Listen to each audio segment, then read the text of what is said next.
আগামী বিধানসভা অধিবেশনের প্রাক্কালে জনজাতি উন্নয়ন সংক্রান্ত একাধিক প্রশ্ন তুলে ধরে রাজ্যপালের কাছে স্মারকলিপি প্রদান করল তেপরামথা। রবিবার রাজভবনে জমা দেওয়া হয় স্মারকলিপি। স্মারকলিপিতে মূলত জনজাতি অধ্যুষিত এলাকার সার্বিক উন্নয়ন, শিক্ষা, স্বাস্থ্য, পরিকাঠামো, কর্মসংস্থান এবং টিটিএডিসি সংক্রান্ত একাধিক অমীমাংসিত প্রশ্ন অন্তর্ভুক্ত রয়েছে বলে দাবি করেন সংগঠনের নেতৃত্ব। এই বিষয়গুলি যদি বিধানসভায় বিস্তারিতভাবে আলোচনা না হয়, তাহলে জনজাতিদের প্রকৃত উন্নয়ন সম্ভব নয়। ইতিমধ্যেই বিষয়টি বিধানসভার অধ্যক্ষের নজরেও আনা হয়েছে বলে জানিয়েছে সংগঠনের নেতৃত্ব। রাজ্যপালের সঙ্গে দেখা করেছি যে আমি বিধানসভায় আগামী যে আমাদের আপকামিং যে সিজনে কিছু প্রশ্ন আমি জমা দিয়েছিলাম এবং খুব গুরুত্বপূর্ণ প্রশ্ন, এবং এটা তিপ্রাসার সম্পর্কিত প্রশ্ন নিয়ে, তাদের অধিকার সম্পর্কে নিয়ে।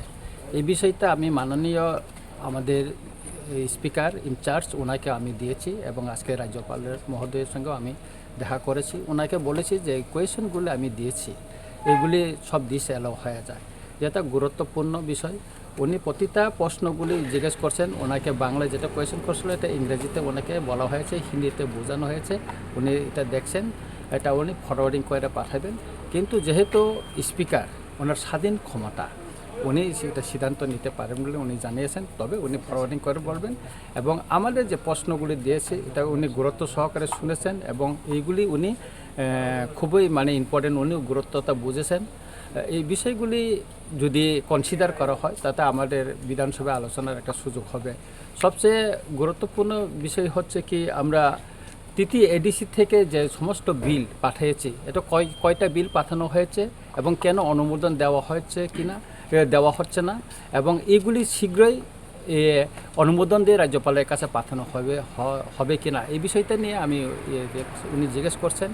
এটা তো খুব ইম্পর্টেন্ট। টিটিএডিসি কে মোট ৬,৬৪৫ কোটি টাকা প্রদান করা হয়েছে বলে রাজ্য সরকারের দাবির স্পষ্টীকরণও চেয়েছে মথা। ৬৪৫ কোটি টাকা দেওয়া হয়েছে।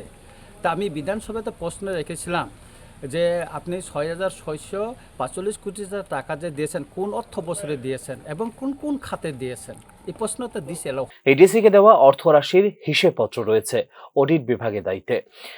এজির দেওয়া তথ্যের ভিত্তিতেই এডিসি কে ২০২৪-২৫ অর্থ বছরে ৬,৬৪৫ কোটি টাকা প্রদান করা হয়েছে বলে জানিয়েছে রাজ্য সরকার। এদিন রাজ্যপালের সঙ্গে সাক্ষাৎ করেন মথার ৩ সদস্যের প্রতিনিধি দল। Bureau report, news now.